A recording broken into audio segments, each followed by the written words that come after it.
ஒருத்தரது காரணம்னு தான் கம்ப்ளைண்ட் வந்துச்சு. என்னடா 4 6 பணம் இருக்கு. என்னடா அதுன்னொன்னே, இல்லைங்க அதெல்லாம் அது அவரு ஒரு ஸ்டோரிய சொல்ல ஆரம்பிச்சாருன்னா, அப்புறம் அவங்களெல்லாம் டிஎன்ஏ டெஸ்ட்டுக்கு அந்த பாடி எலும்புகள்லாம் அனுப்பிச்சுட்டு, ஆட்டோ சங்கர் கைது செய்யப்படுகிறார்.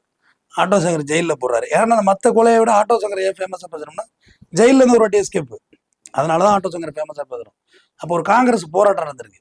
அதுல ஒரு 1000 கைதிகள் பக்கம் அடைச்ச உடனே எல்லாருமே அவங்க வந்து அரசியல் கைதிகள். இப்போ ப்ரொடெக்ஷன் ஃபுல்லா அந்த குடுத்துட்டு இருக்காங்க. ஆட்டோ சங்கர் கவனிக்கல யாரும். 2வது ஆட்டோ சங்கர் வந்து ஒரு பொலைட்டான நபர். எல்லார்ட்டயும் பழகக்கூடியவர். டிஜிபி கூட ஒருத்தர், இந்த சிறைத்துறை அதிகாரி கூட ஒருத்தர் பேட்டி கொடுப்பாரு.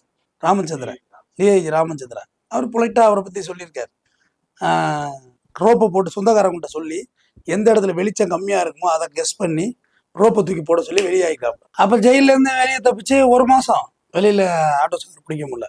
ஆட்டோ சங்கர் தப்பி ஓட்டம் எல்லா ஹெட்லைன்ஸ் நியூஸ் பேப்பர் தானே, இப்ப டிவி சேனல்ஸ்லாம் கிடையாது. ஆட்டோ சங்கர் தப்பி ஓட்டம். அதுலதான் அவர் செய்த தப்பும் பெரிய தப்பாயிடுச்சு. அவர் படிப்பறிவு குறைவு. வெளியே வந்தா அந்த அரசியல் பிரமுகர்கள்லாம் நம்மளை காப்பாத்திருவாங்கன்னு நினைச்சாரு.